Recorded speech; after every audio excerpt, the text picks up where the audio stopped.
everybody. In today's show, I will ride the metro, trim my hair, and review 3 books. Please enjoy. Also, bonus question. Guess where I am. Feel free to comment below or not. I don't care. Have a good time. Thanks.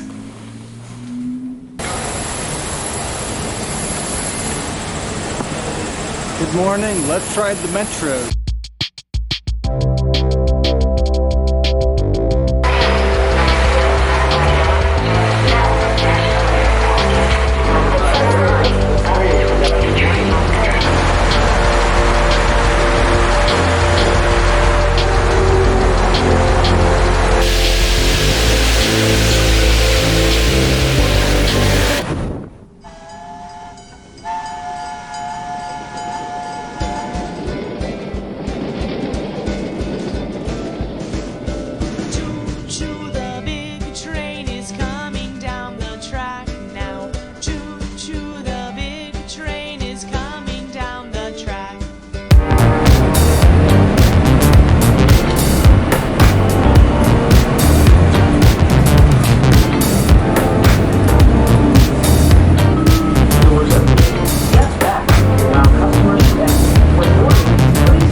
Are we on TV?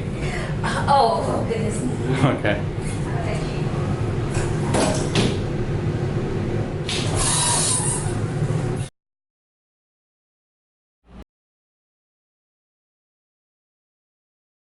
Let's do a free haircut. Step 1, I'm in my bathroom by the sink because I can't really go outdoors easily. I'm going to lay a paper towel in the sink so that the majority of my hair doesn't go down the drain and clog it.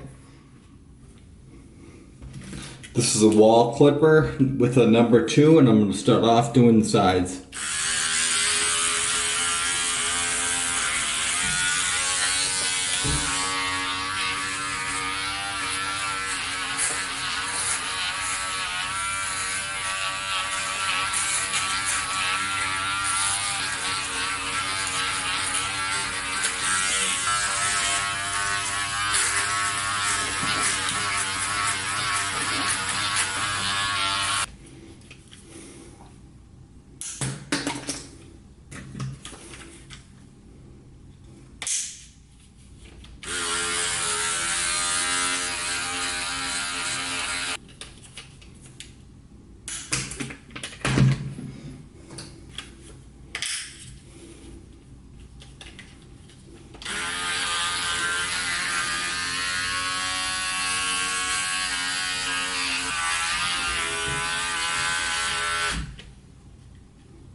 Hi, I'd like to go over 3 books that I've read that are stroke related. Since my stroke, I have read other books than this, but these are the 3 specific to stroke. And I don't really have a favorite, although I do have a favorite order that I might suggest that you follow. The first one I'm showing you again is Stroke Recovery by Tracy L. Markley. It's about 200 pages of big font. It's a fairly quick read. It has very specific things to do and very specific, simple explanations. So if you just want to get moving, or you're a family member or caregiver that wants to get somebody moving, this is number 1. Read this one first. It's easy, pretty simple. Do it. The next one is Stronger After Stroke by Peter G. Levine. I believe he is a physical therapist with a specialty in neurology. This one's a little more complex, similar to the stroke recovery book. Simple things to do, maybe a better explanation of some things, more specific, more complex explanations of things, and basically a guidebook on what to do. The third book is called The Brain That Changes Itself. This is the biggest. Ain't nobody got time for that. This isn't really a story of about a to-do book about stroke recovery. It's more of a series of stories of people and research that show that neuroplasticity has happened when it was not always accepted as the main science of the brain. This shows that very early on, doctors knew about neuroplasticity and were exposing that in various experiments. This one is the biggest. It's the biggest read. It took me the longest to get through. It's not exactly a to-do book. It's more of an inspirational book and examples of how neuroplasticity came into effect. My advice for you, for me, the biggest thing about this whole recovery process is motivation. These books help with that. My point here is not to show you how wonderful everything is and that you could never be this way or you could never get there. When I would see examples of other people, they would put a cross-section of their recovery. They're doing somewhat well. It's hard to tell how they're doing compared to where they started. All of our strokes are, they basically have a different amount of brain damage in a different location, so therefore we don't all start off at the same point. My grandparents had strokes in the early 80s, and the thought process then was that brain damage is permanent and that nerves do not change. Now, what I can say to add to that is brain damage is permanent, but nerves do change. The locations for your functions are localized in your brain, do change, they do move around. Again, this book here, The Brain That Changes Itself, discusses some of that and examples of that.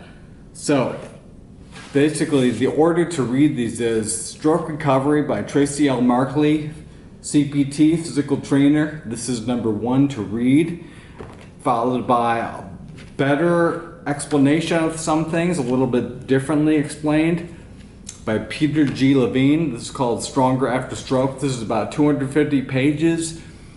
As a work-alone book, this is a good one. Also, this one, Stroke Recovery, is good on its own. This one, The Brain That Changes Itself, it's not a to-do book, a recipe book of how to recover and what processes, what things you need to do first. It's just showing examples of how this process is occurring. My advice to you is that you need to know that neuroplasticity is occurring no matter what you do. The thing that you can change is how quickly it occurs. We can't speed it up really, but we can remove obstacles from it to allow it to take full effect. These 3 books are all on Amazon. They have good ratings on Amazon. You don't need to take my word for it. I'm just some dude off the internet. Who knows where my credentials are or what I'm doing or selling, who knows what. They're all on Amazon. They're all less than $20. They're probably all between $12 and $20 roughly. So not a huge investment, but it does give you a lot of information and a lot of motivation on how to get started. Thanks so much.